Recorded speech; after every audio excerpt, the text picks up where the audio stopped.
Sugar-Free Fable by Ryan Lowrie. Lil Red Hood Rat. Once upon a time, there was a ginger who enjoyed wearing red hoodies. Hood Rat had a mother that wanted her daughter to take some treats to her grandmother, because I guess they didn't have Meals on Wheels in that neighborhood. Which leads me to believe that Grandma lived in a neighborhood full of liquor stores and pawn shops, shady streets where the overpass occasionally dropped chunks of concrete, but the city maintenance never seemed to be able to come out and repair that street. Big potholes, drainage issues, sump pumps, and Lil Red Hood Rat's mom filled a basket with goodies, so I guess they shop at Pier 1 because I don't know where to buy a basket. I got 3 of them when I got married as wedding gifts. 3 picnic baskets. I'm a Yogi Bear. I'm not really a picnic guy.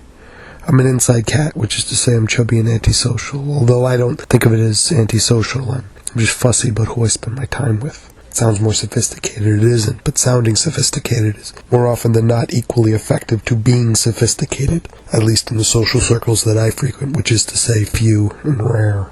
Down the road, Lil Red Hood Rat trots and bedevils, and along comes a wolf. And what does the wolf say to Lil Red Hood Rat? Nothing. It's a wolf. Wolves don't speak. They're dogs.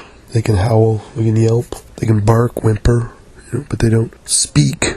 No matter what your Aunt Beatrix tries to tell you about her lap's asshole, Pekingese piece of fluffy debris, talking to her after the divorce to calm her down. Didn't happen. She's compensating, right?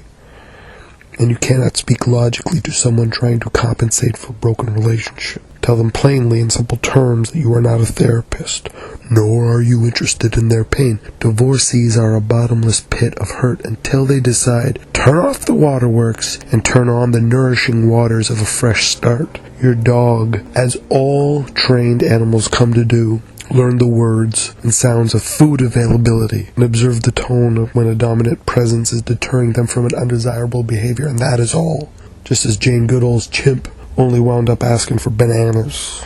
Animals are not interested in social discourse via dialogue with this voracious species, Homo sapien. The wolf barked or howled, and then Lil Hood Rat went, a wolf scared me, and she booked it.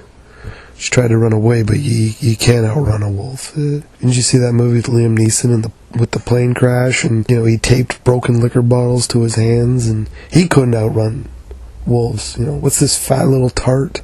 She's got no chance. No chance at all. Do you know how tall Liam Neeson is? He's like 10 feet tall. They have to use all the George Lucas light magic nerds just to make him look human. He couldn't outrun wolves, and he's got legs like albatrosses have wings. Have you ever seen an albatross wingspan? It's like 12 feet across.